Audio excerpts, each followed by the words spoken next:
Hi friends, എല്ലാവർക്കും പുതിയൊരു വീഡിയോയിലേക്ക് സ്വാഗതം. എൻ്റെ ഇന്നത്തെ യാത്ര എന്ന് പറയുകയാണെങ്കിൽ തിരുവനന്തപുരത്തിൻ്റെ സ്വന്തം പൊന്മുടിയിലേക്കാണ് കേട്ടോ. എല്ലായിടത്തും വരേണ്ട കാലാവസ്ഥയാണ്. അപ്പോൾ ഈ ഹൈ റേഞ്ച് ആയിട്ടുള്ള പൊന്മുടിയെ ഇപ്പോഴത്തെ കാലാവസ്ഥ എങ്ങനെ ബാധിച്ചിട്ടുണ്ടെന്ന് നമുക്കൊന്ന് കണ്ടുവരാം. രണ്ട് സൈഡും തിക്ക് ഫോറസ്റ്റാണ്, എന്നാലും മരങ്ങളുടെ ഇടയിൽ നല്ലൊരു ഗ്യാപ്പ് വേണ്ടിയിരിക്കുകയാണ്. ഈ ചൂട് കാരണം മരങ്ങളുടെ ഇലയൊക്കെ കൊഴിഞ്ഞ് ആ രീതിയിൽ കംപ്ലീറ്റ് നശിച്ച ഒരവസ്ഥയാണ്. പക്ഷേ എന്തെങ്കിലും മൃഗങ്ങൾ നിന്ന് കഴിഞ്ഞാൽ നമുക്ക് നല്ല രീതിയിലുള്ള വ്യൂ കിട്ടും.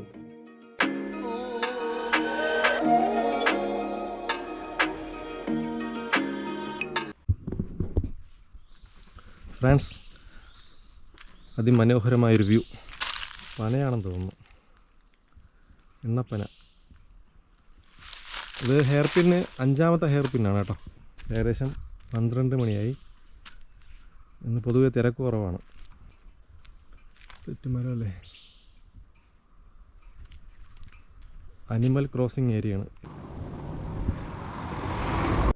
17ാമത്തെ ഹെയർ പിന്നിൽ നിന്നുള്ള കാഴ്ചയാണ് കേട്ടോ ഇത്. ഈ കോടമഞ്ഞില്ലാത്തതുകൊണ്ട് തന്നെ ഈ മലനിരകളും താഴ്വാരകളൊക്കെ നല്ല രീതിയിൽ നമുക്കൊരു വ്യൂ കിട്ടുന്നുണ്ട്. ഏകദേശം ടൈം 1 മണിയായി. നല്ല വിശപ്പുണ്ട്. നമ്മൾ ഈ 18ാമത്തെ ഹെയർ പിന്ന് കഴിയുമ്പോൾ തന്നെ ഈ ലെഫ്റ്റ് സൈഡിൽ കാണുന്ന കോൺക്രീറ്റ് റോഡ് പോകുമ്പോഴത്തേക്കും കുടുംബശ്രീയുടെ ഒരു ഹോട്ടലുണ്ട്. നല്ല ഫുഡാണ്, കുറഞ്ഞ പ്രൈസിന് നല്ല ഫുഡ്.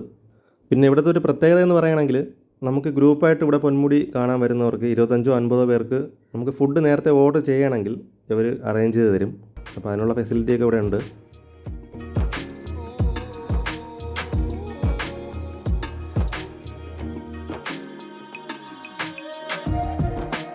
അങ്ങനെ 20ാമത്തെ ഹെയർ പിന്നെ കഴിയുമ്പോൾ തന്നെ നമുക്ക് റൈറ്റ് സൈഡിലായിട്ട് നല്ലൊരു വ്യൂ കിട്ടുന്ന ഒരു പ്രൈവറ്റ് എസ്റ്റേറ്റ് ഉണ്ട്.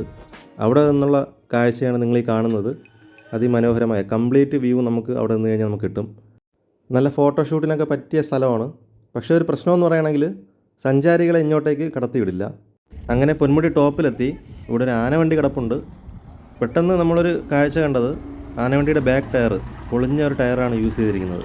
നിരന്തരം ഈ ഹൈ റേഞ്ച് ഓടുന്ന വണ്ടിയാണ്. ഈ വിതുര പൊന്മുടി ഭാഗത്തൊന്നും MVD ഇല്ല അല്ലേ. മെയിനായിട്ടും എടുത്തു പറയേണ്ട കാര്യം, തിരക്ക് വളരെ കുറവാണ്. ഇന്ന് ശനിയാഴ്ചയാണ്. പൊതുവേ ശനിയാഴ്ചകളിൽ തിരക്ക് കൂടേണ്ട ഒരു ദിവസമാണ്. പക്ഷേ എക്സാമും കാര്യങ്ങളൊക്കെ നടക്കുന്നത് കൊണ്ടാണോ ഇനി ചൂട് വരൾച്ച അധികം കൂടുതലായതുകൊണ്ടാണോ എന്നറിയില്ല, നല്ല രീതിയിലുള്ള തിരക്ക് കുറവാണ്. ഇപ്പോൾ ഏകദേശം 3 മണിയായിട്ടുണ്ട്. എനിക്കിവിടെ ഏറ്റവും കൂടുതൽ മിസ് ചെയ്ത സംഭവം എന്ന് വെച്ച് കഴിഞ്ഞാൽ ഈ കോടയാണ് കേട്ടോ, കോടമഞ്ഞ്. നമ്മൾ ഇത്രയും ദിവസം പൊന്മുടി വന്നിട്ടുണ്ടെങ്കിലും പക്ഷേ ഈ കോടമഞ്ഞില്ലാത്ത പൊന്മുടിയെ ഞാൻ ആദ്യമായിട്ടാണ് കാണുന്നത്. ഇത്രയും ചൂടാണെങ്കിലും സീരിയൽ ഷൂട്ടിങ്ങൊക്കെ ഇവിടെ നടക്കുന്നുണ്ട്.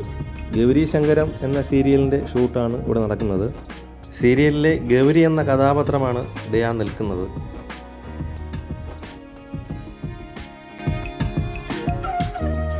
പൊന്മുടിയിൽ വന്നിട്ട് പൊന്മുടിയെക്കുറിച്ച് നെഗറ്റീവ് പറയുന്നതല്ല, പക്ഷേ നമ്മൾ മഴ സമയത്തൊക്കെ വരുമ്പോഴത്തേക്കും നല്ല പച്ചപ്പും കാര്യങ്ങളൊക്കെ നമുക്ക് ആ ഒരു വ്യൂ നമുക്ക് കിട്ടും. പക്ഷേ ഇപ്പം നല്ല രീതിയിൽ എത്ര വെയിലുണ്ടെങ്കിലും പൊന്മുടി പക്ഷേ ഈ ഒരു അവസ്ഥയിലാവുമെന്ന് ഞാൻ കണ്ടിട്ടില്ല ഇതുവരെ. അത്രയ്ക്കും ഈ ഒരു ചൂടിൻ്റെ കാഠിന്യം പൊന്മുടിയെ നല്ല രീതിയിൽ ബാധിച്ചിരിക്കുന്നു എന്ന് വേണമെങ്കിൽ പറയാം.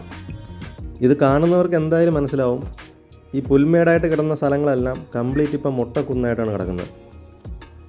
വൈകുന്നേരമെങ്കിലും നമുക്ക് ഈ കോടയും കാറ്റുമൊക്കെ ഫീൽ ചെയ്യും എന്നുള്ള രീതിയിൽ നമ്മൾ വെയിറ്റ് ചെയ്തു. പക്ഷേ ഇപ്പോൾ 5 മണിയായി, എന്നിട്ടും നമുക്ക് ആ ഒരു വൈബൊന്നും ആസ്വദിക്കാൻ പറ്റുന്നില്ല. അത്രയ്ക്കും കഠിനമായ ചൂടാണ് പൊന്മുടിയെ വരിഞ്ഞു മുറുക്കിയിരിക്കുന്നത്. എന്തായാലും പൊന്മുടിയിൽ വരുന്ന സഞ്ചാരികൾ ഏറ്റവും കൂടുതൽ ഇഷ്ടപ്പെടുന്നത് ഇവിടുത്തെ കോടമഞ്ഞാണ്. കോടമഞ്ഞില്ലാത്ത പൊന്മുടിയാണ് എനിക്കിന്ന് കാണാൻ സാധിച്ചത്. അപ്പോൾ എന്തായാലും പൊന്മുടി കാണാനെത്തുന്നവർ ഒരു കുടയും കൂടെ കയ്യിൽ കരുതേണ്ടത് നല്ലതാണ്. മഴയെ പേടിച്ചിട്ടല്ല, 6 വർഷങ്ങൾക്ക് മുന്നേയുള്ള പൊന്മുടിയുടെ 1-2 ഫോട്ടോസാണ് ഈ കാണുന്നത്. ഇപ്പോഴത്തെ പൊന്മുടി പോലീസ് സ്റ്റേഷൻ്റെ ഫ്രണ്ടിലത്തെ വ്യൂ ആണ് കേട്ടോ ഈ കാണുന്നത്.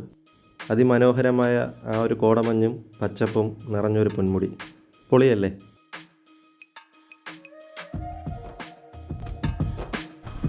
എല്ലാവർക്കും ഈ വീഡിയോ ഇഷ്ടമായെന്ന് വിചാരിക്കുന്നു. കൂടാതെ ലൈക്ക് ചെയ്യുക, ഷെയർ ചെയ്യുക, സബ്സ്ക്രൈബ് ചെയ്യുക. അടുത്ത വീഡിയോയുമായി വരുന്നവരെ എല്ലാവർക്കും ബൈ ബൈ.